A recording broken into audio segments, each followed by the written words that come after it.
Late 6th century, Mecca, Arabia.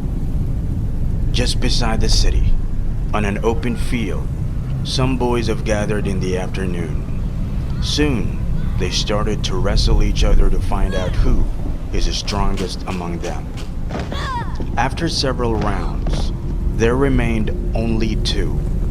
The final match began. Both the boys fought with absolute resolution to win the final round. But in the end, the taller one lifted the other one on the shoulder and pushed him to the ground. Finally, there was a champion. The name of the champion was Khaleed, son of Al-Waleed, and the name of the boy who was defeated was Umar, son of Al-Khattab. These boys were having fun, pushing each other and laughing and giggling. They were carefree. Little did they know at that time that both of them would be immortalized in history, but for different reasons. Among them, Umar would become the ruler of almost half of the ancient world, and Khaleed would become the most successful military commander in human history.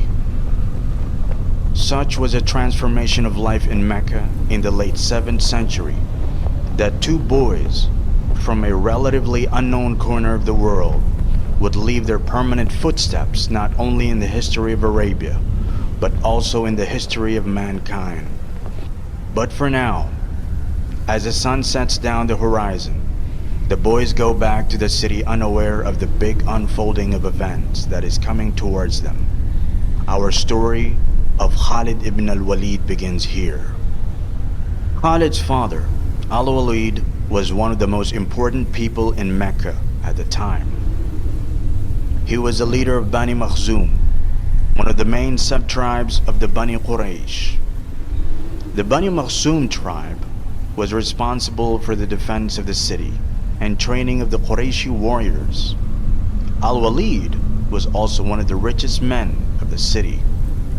His trade caravans were frequently traveling to Syria and Yemen.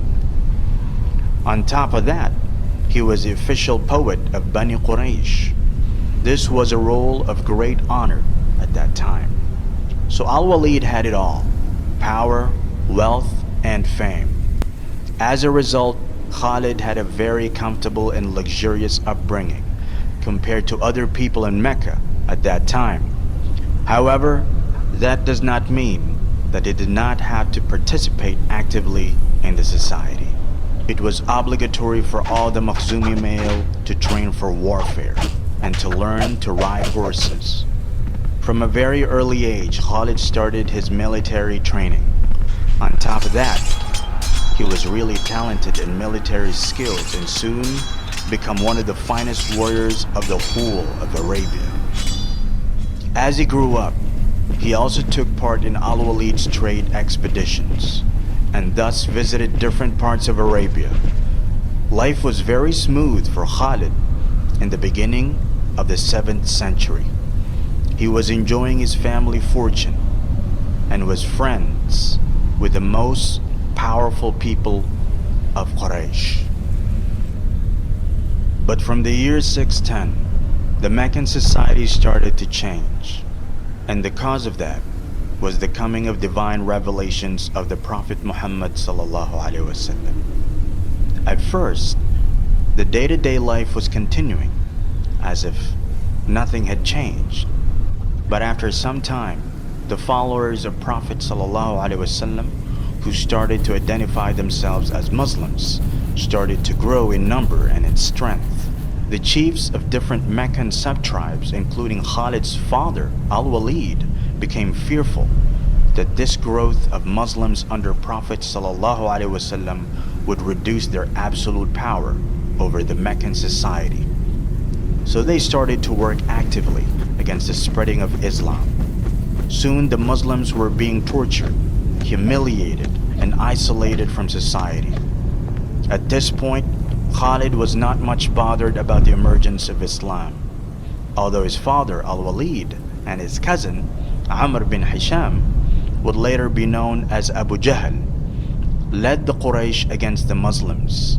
Khalid was mostly keeping himself busy with becoming a better warrior and with trade expeditions throughout Arabia.